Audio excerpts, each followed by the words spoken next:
సజీవుడైన మన రక్షకుడైన సృష్టికర్త అయిన మన ఉనికికి కారణభూతుడైన మన విశ్వాసానికి కర్త అయిన మన విశ్వాసాన్ని కొనసాగించువాడునైన యేసు క్రీస్తు నామంలో మనకందరికి కృప కనికరము సమాధానము కలుగునుగాక.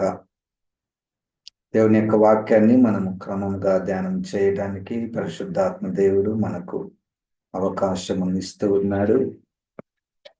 ఒకవైపు మనము ఒకరోజు ముందుగానే ఒక అధ్యాయాన్ని వ్యక్తిగతంగా ధ్యానం చేయడానికి మరియు అందరము కలిసి ఆ వాక్యంలో దేవుడు మనతో మాట్లాడిన విషయాలను పంచుకొనుట రెండవది, మరియు ఆ అధ్యాయము యొక్క వివరణ నేను మీకు చెప్పడము. ఈ విధంగా మనము వాక్యాన్ని శ్రద్ధగా క్షుణ్ణంగా నేర్చుకోవడానికి, దానిలో ఉన్నటువంటి పాఠాలను మనం నేర్చుకోవడానికి దేవుడు సహాయం చేస్తున్నాడు. ఇట్టి అవకాశాన్ని మనమందరం కూడా సద్వినియోగం మనం చేసుకుందాము. 2వ దినవృత్తాంతముల గ్రంథంలో రాజుల చరిత్ర, ఇశ్రాయేలీల రాజుల చరిత్ర, యూదా రాజుల చరిత్ర, దేవుని యొక్క కార్యములు, దేవుని యొక్క ఉద్దేశములు, ప్రజల జీవితాలు అనేకమైనటువంటివి మనం చూస్తున్నాము. ఆ విషయాలను క్రొత్త నిబంధన వెలుగులో మనము చూస్తూ ఈ అధ్యాయాలను మనం చేయాలి. ప్రస్తుతం క్రీస్తును అంగీకరించినటువంటి మనము ఏ విధముగా దీన్ని గ్రహించాలో మనము చూద్దామండి.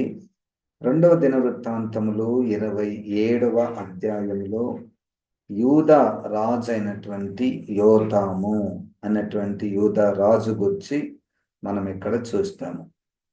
యూదా రాజు అయినటువంటి యొక్క యోతాము, ఆయనకు 25 సంవత్సరాలు ఉన్నప్పుడు ఆయన రాజు అయ్యాడు. చాలా యవనంలో ఉన్నప్పుడు ఆయన రాజుగా ఉన్నాడు.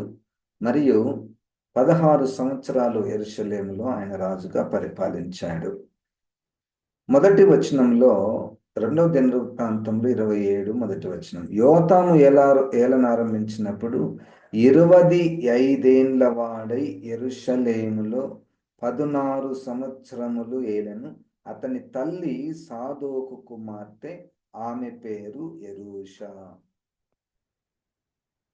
ఈ యోతాము తనకంటే ముందున్నటువంటి రాజులు, అంటే యెహోషాపాతు రాజు తర్వాత ఆసా గాని, అమజ్యా గాని, ఉజ్జియా గాని, చాలా మంది రాజులు ఉన్నారు. వారు ప్రారంభంలో బాగానే ఉన్నారు, కానీ చివరిలో వారు తప్పిపోయినట్లు, వాళ్ళ జీవిత అంతము దేవునికి విరోధముగా ఉన్నట్లు మనము గమనించగలము. చాలా సంవత్సరాల తర్వాత యూదా రాజ్యానికి ఒక మంచి రాజు వచ్చినట్టు మనం ఇక్కడ చూస్తున్నాం. ఈ 25 సంవత్సరాలు ఉన్నటువంటి యొక్క రాజు ఆ మంచి దేవునికి ప్రీతికరముగా ఉండడానికి 6వ వచనంలో చూడండి,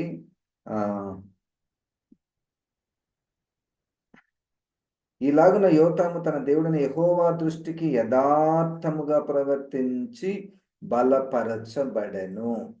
యథార్థముగా ప్రవర్తించి ఆయన బలపరచబడినట్టు మనం ఇక్కడ చూస్తున్నాము.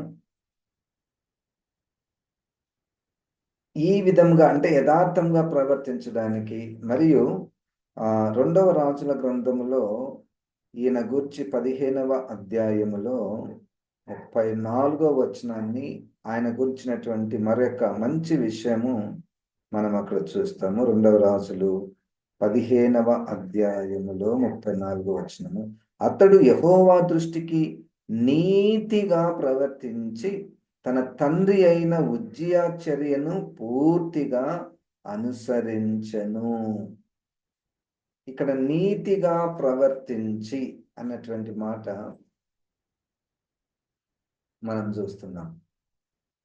మరియు రెండవ దినవృత్తాంతముల గ్రంథంలో 27వ అధ్యాయంలో 2వ వచనంలో యోతాము గూర్చి 2వ వచనంలో, యెహోవా మందిరంలో ప్రవేశించుట తప్ప అతడు తన తండ్రి అయిన ఉజ్జియా యొక్క చర్యలంతటి ప్రకారం చేయొచ్చు యెహోవా దృష్టికి యథార్థముగానే ప్రవర్తించను. చూడండి, యోతాము రాజుకున్నటువంటి ఆత్మీయ జీవితము యథార్థముగా జీవించడము, నీతిగా జీవించడము. తన తండ్రి ఒక తప్పు చేశాడు. ఏం తప్పు చేశాడు అంటే, యాజకులు మాత్రమే చేయవలసినటువంటి పనిని ఆయన తన చేతిలోనికి తీసుకొని అంటే ఆ బలిపీఠం మీదకి ఎక్కి బలిని అర్పించడం అన్నటువంటిది తన తండ్రి చేశాడు, కానీ ఈయన చేయలేదు. ఇన్ని మంచి లక్షణాలు, ఇంత మంచి పరిపాలన, ఆయన పరిపాలన కూడా మనము గమనిస్తే ఎంత మంచి పరిపాలన ఆయన చేశాడో, మనము ఆయన రాజ్యాన్ని ఏ విధంగా ఆయన విస్తరించుకున్నాడో చూద్దామండి.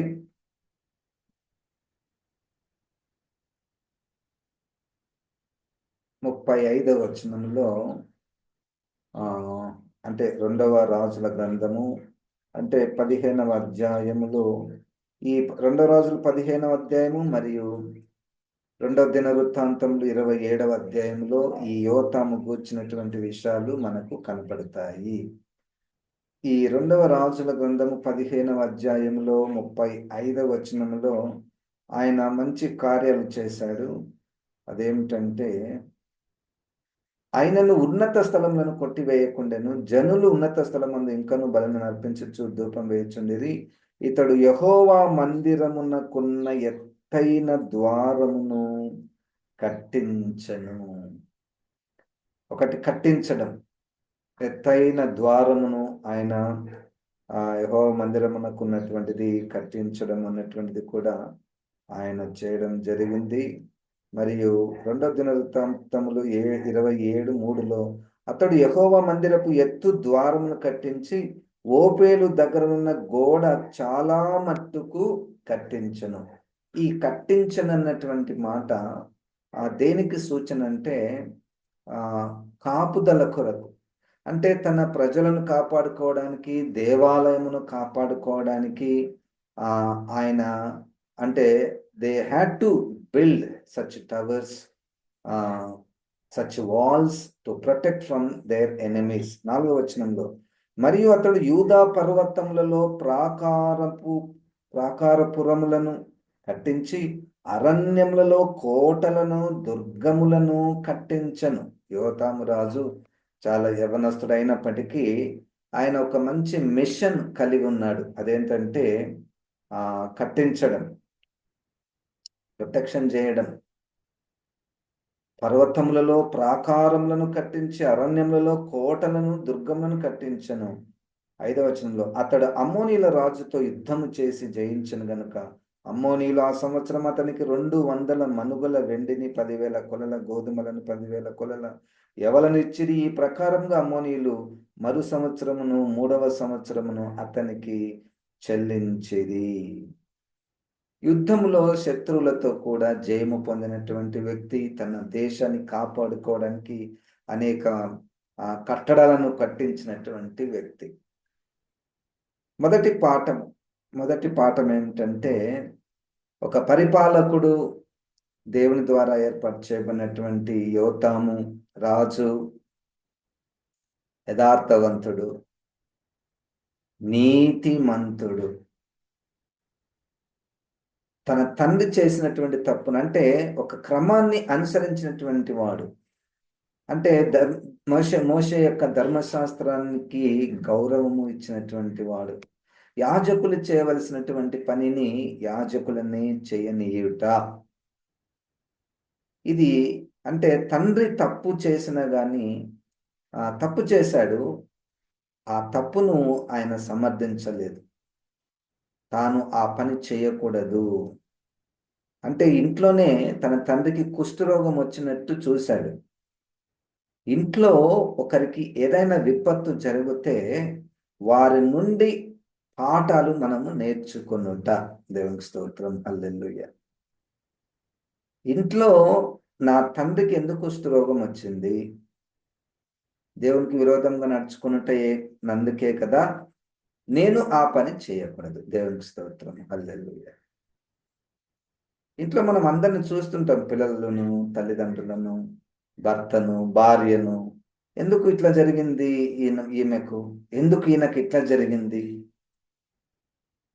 మనకు మనకు ప్రత్యక్షంగా తెలిసినప్పుడు, ఆహా, ఈ వ్యక్తి ఈ విధంగా చేయటం ద్వారా ఈ శిక్షను అనుభవిస్తున్నాడు, నేను ఆ విధంగా నేను చేయకూడదు. హల్లెలూయా. నేను ఆ విధంగా చేయకూడదు, సమ్మతించకూడదు, సమ్మతించకూడదు. ఇది మొదటి పాఠము. రెండవ పాఠము, యోతాము రెండవ వచనంలో, మొదటి వచనంలో, అతని తల్లి సాదోకు కుమార్తె, ఆమె పేరు యెరూషా. ఈ యెరూషా ఎవరు అంటే సాదోకు కుమార్తె. సాదోకు ఎవరు అంటే చాలా మంచి యాజకుడు, మందసాన్ని మోసినటువంటి వాడు, సొలొమోను రాజుని అభిషేకించినటువంటి వాడు, తన జీవిత కాలమెల్లా దావీదు దగ్గర పనిచేసినటువంటి వాడు, యథార్థంగా నడిచినటువంటి వాడు, మంచి యాజకుడు. ఆ యాజకుని కుమార్తె యెరూషా. యెరూషా కుమారుడు యోతాము. అంటే ఒక యాజకుని కుటుంబంలో ఆ అంటే ఆ తండ్రి యాజకుడిగా ఉన్నవాడు. అంటే ఈయనకు తాత అవుతాడు. తాత యాజకుడు, మంచి యాజకుడు, ఎన్నో బోధించి ఉంటాడు, ఎన్నో చూసి ఉంటాడు యోతాము. కనుక అంటే వారి నుండి మంచి విషయాలు తీసుకున్నట్టు. ఒకరి నుండి మంచి విషయాలు బంధువులలోనే ఒకరి నుండి దైవికమైనటువంటి విషయాలు, ఇంకొకరి నుండి జాగ్రత్త పడే విషయాలు. ఇది మనకు చాయిస్ ఉంటుంది. మన కుటుంబాలలో ఆత్మీయులు ఉంటారు, మన కుటుంబాలలో దేవునికి విరోధమైనటువంటి వారు ఉంటారు. ఇప్పుడు మన చాయిస్ ఏంటంటే, మన కుటుంబాలలో ఆత్మీయంగా ఉన్నటువంటి వారి నుండి పాఠాలను మనము నేర్చుకోవచ్చు. మన కుటుంబాలలో దేవునికి విరోధంగా తిరిగి, దేవుని పరిచయం లెక్క చేయక, ఇష్టం వచ్చినట్లు వాళ్ళు చేస్తే, వాళ్ళు చేసిన పనికి మనం సమ్మతించకూడదు. వారితో మనము పాలు పంపులు పొందకూడదు. అంటే వాళ్ళు చేసిన పనులు మనము చేయకూడదు. ఈ పాఠాన్ని మనం నేర్చుకోవాలి. రెండవది, ఆయన తన ప్రజలను కాపాడుకోవడానికి ఏ విధంగా ఆయన అనేకమైనటువంటివి కట్టడాలను కట్టించాడో మనం చూస్తున్నాం. ఆ అరణ్యంలో మరియు ఆ దేవాలయపులో గుడి గోడను ఎత్తు చేయుట, శత్రువు సమీపించకుండా ఏం చేయాలి, ఏం కట్టాలి. ఇప్పుడు ప్రస్తుతము క్రైస్తవ సంఘముగా శత్రువును ప్రవేశించకుండా ఏమేమి చేస్తున్నాము? ఇప్పుడైతే మన సంఘము ఇట్స్ అన్ ఓపెన్ చర్చ్. సార్వత్రిక సంఘానికి గోడలు కట్టలేము. సార్వత్రిక సంఘానికి గోడలు, బురుజులు, కోటలు మనం కట్టడానికి రాదు. ఎందుకంటే ఇక్కడ భౌతికమైనటువంటి ఆలయం లేదు. కొత్త నిబంధనలో భౌతికమైనటువంటి ఆలయం లేదు. ఇది ఆత్మ సంబంధమైనటువంటి, క్రీస్తుని అంగీకరించినటువంటి ఒక గుంపునకు సంబంధించినటువంటి విషయం. ఇప్పుడు దీని చుట్టూ ఒక శత్రువు ప్రవేశించకుండా ఏమి చేయాలి? పరిపాలకులు, ముఖ్యంగా పరిపాలకులు, శత్రువులు ఎట్లా వస్తున్నారు? అపోస్తలులు బోధలలో వారు గుర్తించినటువంటి శత్రువులు 2 రకాలు. మొదటి శత్రువు లోపల ఉన్నటువంటి శత్రువులే. గలతీలకు రాసిన పత్రిక 1:6-7 వచనాలలో మనం చూస్తే, ఈ శత్రువులు మనలో ఉన్నటువంటి వారే. క్రీస్తు సువార్తను వారు మెల్లగా తప్పిస్తారు. క్రీస్తు సువార్తను వారు మెల్లగా తప్పిస్తారు. ఆ మాటలు మనం చదువుదామండి. గలతీలకు రాసినటువంటి పత్రిక 1వ అధ్యాయము 6వ వచనము అంది. క్రీస్తు కృపను బట్టి మిమ్మల్ని పిలిచిన వాణిని విడిచి భిన్నమైన సువార్త తట్టుకు మీరు ఇంత త్వరగా తిరిగిపోవుట చూడగా నాకు ఆశ్చర్యమగుచున్నది. ఇది మరి ఒక సువార్త కాదు గాని క్రీస్తు సువార్తను చెరపగోరి మిమ్మును కలవరపరచు వారు కొందరున్నారు. శత్రువు మనలో నుంచే అనేక విధాలుగా ఎంతగానో ప్రవేశించి విస్తరించేస్తున్నాడు. క్రీస్తు సువార్త ఏంటి? క్రీస్తు సువార్త, క్రీస్తును గూర్చినటువంటి సువార్త పాపముల నుంచి రక్షించుటకు యేసుక్రీస్తు రక్తం కార్చి తన ప్రాణం పెట్టి తిరిగి లేచాడు. లేచి తన సంఘాన్ని ప్రారంభించాడు. ఈ సంఘం కొరకు విజ్ఞాపన ప్రార్థన చేస్తున్నాడు. పరిశుద్ధాత్మ దేవుణ్ణి సర్వసత్యంలో నడిపించడానికి పరిశుద్ధాత్మ దేవుణ్ణి పంపించాడు. తన సంఘం కొరకు ఆయన తిరిగి రాబోతున్నాడు. ఇది సువార్త. దీనిని చెరుపగోరి మరియు 2 కొరింథీ 11వ అధ్యాయములో 2వ వచనంలో ఆ పౌలు గారు ఎంత భయపడిపోతున్నాడు చూడండి. 3వ వచనంలో, సర్పము తన కుయుక్తి చేత హవ్వను మోసపరిచినట్లు మీ మనస్సులను చెరుపబడి క్రీస్తు ఎడల నున్న సరళత నుండి పవిత్రత నుండి ఎట్లైనను తొలగిపోవునేమో అని భయపడుచున్నాను. క్రీస్తు ఎడలనున్న సరళత. సరళత అంటే అది ఇక సోల్ ఫోకస్ అంటారు. అంటే ఒకదాని మీదనే దృష్టి ఉంచుట, ఒకదాని మీదనే దృష్టి ఉంచుట. ఆ సరళత నుండి, ఆ పవిత్రత నుండి మీరు తొలగిపోతారేమోని నేను భయపడుచున్నాను. సర్పము మోసపుచ్చుతుంది. ఇదొక శత్రువు మనకు. ఈ శత్రువు ప్రవేశించి మెల్లగా క్రీస్తు వేషం వేసుకొని యేసు పేరు పెట్టుకొని ఆయన మీద ఉన్నటువంటి సరళత నుండి, పవిత్ర జీవితము నుండి, సువార్త నుండి ఇప్పుడు రక్షణ సువార్త ఎలాగూ ప్రకటించబడుతుందండి? ఎంత ప్రమాదకరమైనటువంటి స్థితిలో మనం ఉన్నాము. రక్షణ సువార్త ఎలాగూ ప్రకటించబడుతుంది? బాప్తిస్మాలు ఎలాగూ ప్రకటించబడుతున్నాయి? బాప్తిస్మాలు హ్యావ్ బికమ్ ఎ ట్రెడిషన్. అంటే ఇప్పుడు ఇట్ట శత్రువులు మనలో నుండే ప్రారంభమయ్యారు. ఇప్పుడు కట్టవలసినటువంటిది కోటలు. శత్రువు ప్రవేశించకుండా ఎన్ని ప్రార్థనలు, ధూపము జరగవలను. ప్రార్థనల ద్వారా కోటలను మనము కట్టాలి. అంతే. ప్రార్థన ద్వారా మనం కడుతూ మనము సర్వాంగ కవచమును ధరించుకొని సైనికుల వలె మనం కాపుదలగా ఉండాలి. దేవునికి స్తోత్రం, హల్లెలూయా. ఏ శత్రువు ప్రవేశించకుండా మనము కాపుదలగా ఉండాలి. యోతామును దేవుడు ఆ విధంగా ఆయన వాడుకున్నాడు. మంచి యథార్థమైనటువంటి జీవితము, నీతి కలిగినటువంటి జీవితము, తన తల్లి తనకు బోధించినటువంటి జీవితము, దేవుని యొక్క ఆలయము పట్ల, పరిచర్య పట్ల బాగుగా ఎరిగినటువంటి వాడు, తన పనేంటో తను ఎరిగినటువంటి వాడు. దేవునికి స్తోత్రం, హల్లెలూయా. చాలా ఈ విషయం కూడా మనమందరం నేర్చుకోవాలి. పరిచర్యలో నా పరిచర్య ఏంటి? It is not given by the people, it is not earned by అస్.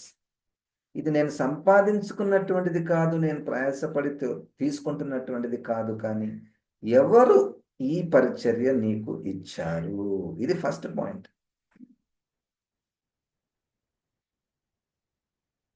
ఆ పరిచర్య దేవుని ద్వారా ఇవ్వబడి నమ్మకముగా, నిస్వార్థముగా, ఏ దురుద్దేశం లేకుండా దేవుని సంఘము కట్టబడినట్లు మనము పరిచర్యలో పాల్గొనాలి.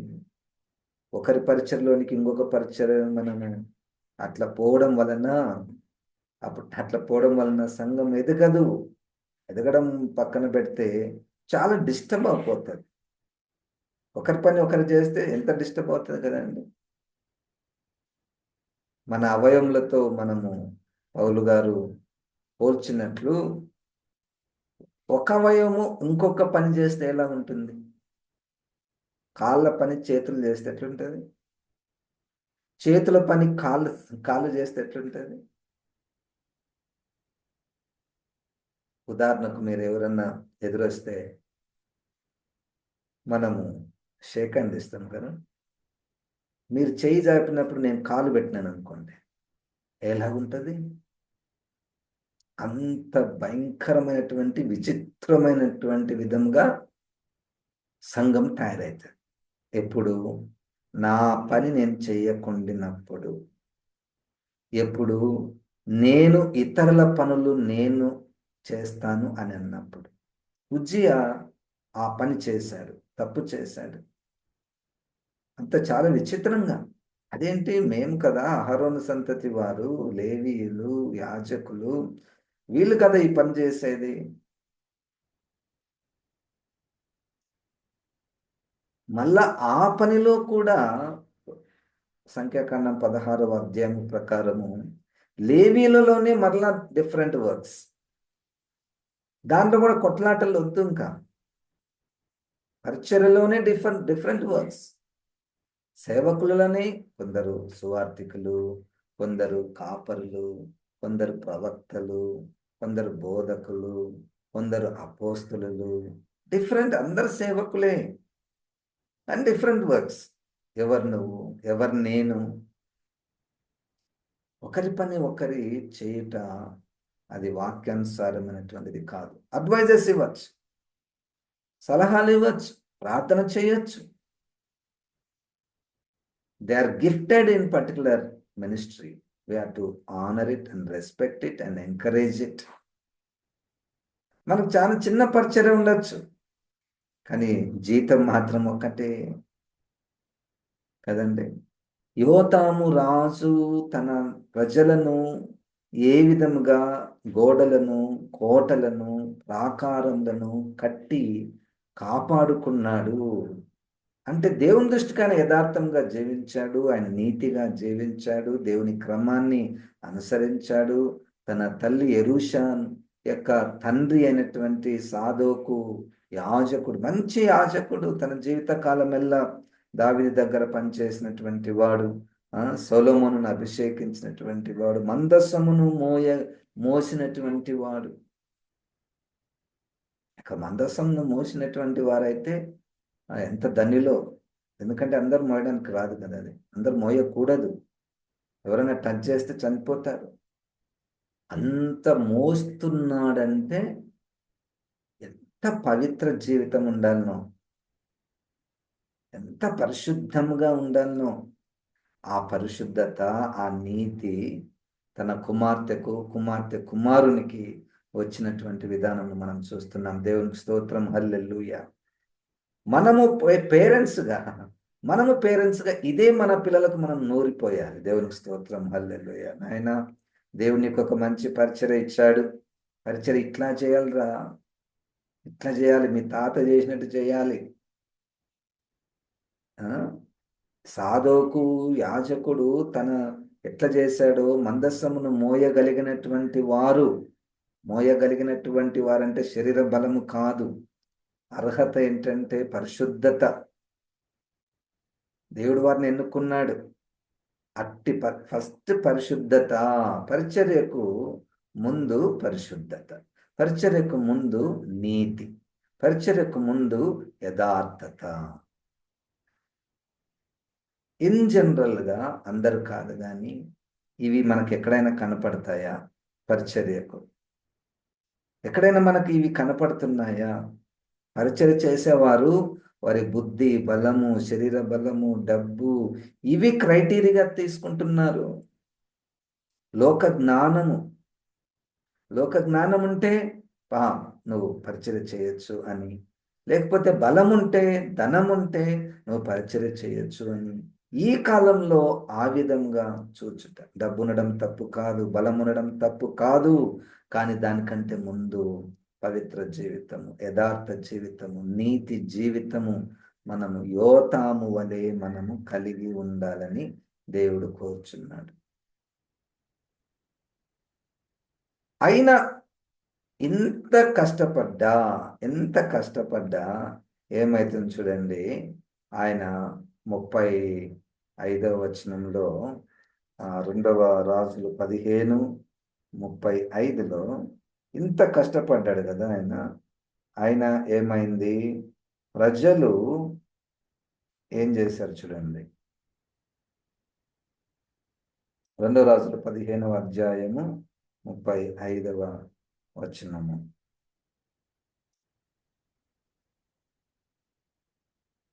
అయినను ఉన్నత స్థలములను కొట్టివేయకుండెను, జనులు ఉన్నత స్థలములందు ఇంకను బలులను అర్పించుచు ధూపం వేయుచుండిరి. ఇతడు యెహోవా మందిరమునకున్న ఎత్తైన ద్వారమును కట్టించెను. ఇది ఒక చిన్న బలహీనత. ఆయన ఉన్నత స్థలములను కొట్టివేయకుండెను. I don't know. మరి ప్రజల బలవంతము, లేదా మరి ఏ కారణం చేతనైనను ఇంకొక స్టెప్. కొంతమంది రాజులు, తర్వాత హిజ్కియా రాజు, యోషియా రాజు, అనేకులు ఉన్నత స్థలములను పడగొట్టేశారు. కానీ ఈయన ఉన్నత స్థలములను యోతాము రాజు పడగొట్టలేదు. పడగొట్టనందుకు అక్కడ ఉన్నటువంటి ప్రజలు ఇంకా ఆ ఉన్నత స్థలములందు బలులను అర్పించుచు ధూపము వేయుచుండిరి. ఇన్ని చేసినా మనం పర్ఫెక్షన్ కనపడుతుందా? ఆ ప్రజలందరూ కూడా మంచిగా ఉంటారంటే తప్పిపోయినటువంటి సందర్భాలు ఉన్ననే ఉంటాయి. ఎంత మనం యథార్థంగా ఉన్నా, పవిత్రంగా ఉన్నా, నీతిగా ఉన్నా, ఎంత ప్రయాసపడుతున్నా, ఒకవైపు బయట నుంచి శత్రువులు రాకుండా మనం కాపాడుకుంటున్నా, ఈ లోపలనే ప్రజలు ఆ ఉన్నత స్థలములందు ధూపము వేయుచుండిరి. ఇది ఎప్పటికీ ఉంటది. ఇది ఎప్పటికీ సంఘముగా పిలువబడుతున్నటువంటి అన్ని సంఘాలు పర్ఫెక్షన్లోనికి రావు. అవి తప్పిపోయేటనే ఉంటాయి. కట్టబడేటటువంటివి కట్టబడుతూనే ఉంటాయి. విడవబడేటటువంటి సంఘం ఉంటుంది. ఇద్దరు తిరగలి విసురుతుండగా ఒకరు ఎత్తబడతారు, ఒకరు విడవబడతారు. కానీ మన ప్రయాసం ఏంటంటే అందరూ రక్షింపబడాలి, అందరూ క్రీస్తుని అంగీకరించాలి, క్రీస్తు సారూప్యంలోనికి మార్చబడాలి, అందరూ ఎత్తబడాలి అన్నటువంటి ప్రయాసం. కనుక యోతాము లాంటి మంచి వ్యక్తిగతమైనటువంటి జీవితము, నాయకునికి ఉండవలసినటువంటి లక్షణాలు, తన పనులు, శత్రువు నుంచి కాపాడుకోవడము, తన కుటుంబంలో ఉన్నటువంటి తాత అయినటువంటి సాదోకు యాజకుని యొక్క జీవితాన్ని ఒక మాదిరిగా తీసుకొని ఆయన జీవించడము, వీటన్నిటిని బట్టి ఆ జీవితాలు మనకు కూడా దేవుడు అనుగ్రహించాలని మనం కోరుకుందాము. దేవుడి మాటలను దీవించును గాక. జీవం గల దేవా, వాక్యమైన ప్రభా, యోతాము జీవితాన్ని బట్టి నేను స్తుతిస్తున్నాము ప్రభా. అట్టి వారికి ఇచ్చినటువంటి ఆత్మను బట్టి తండ్రి నీకు వందనాలు చెల్లిస్తున్నాము. మేము కూడా అట్టి మార్గములలో నడుచుటకు ప్రభా సహాయం చేయమని యేసు నామమున ప్రార్థిస్తున్నాము తండ్రి. ఆమెన్. ఇప్పుడు మన పరమ తండ్రి అయిన దేవుని యొక్క ప్రేమ, ప్రభు అయిన యేసు క్రీస్తు యొక్క కృప, పరిశుద్ధాత్మ దేవుని యొక్క సహవాసం మనకందరికీ సదాకాలము తోడై ఉండును గాక. ఆమెన్. దేవుడు మనల్ని దీవించును గాక.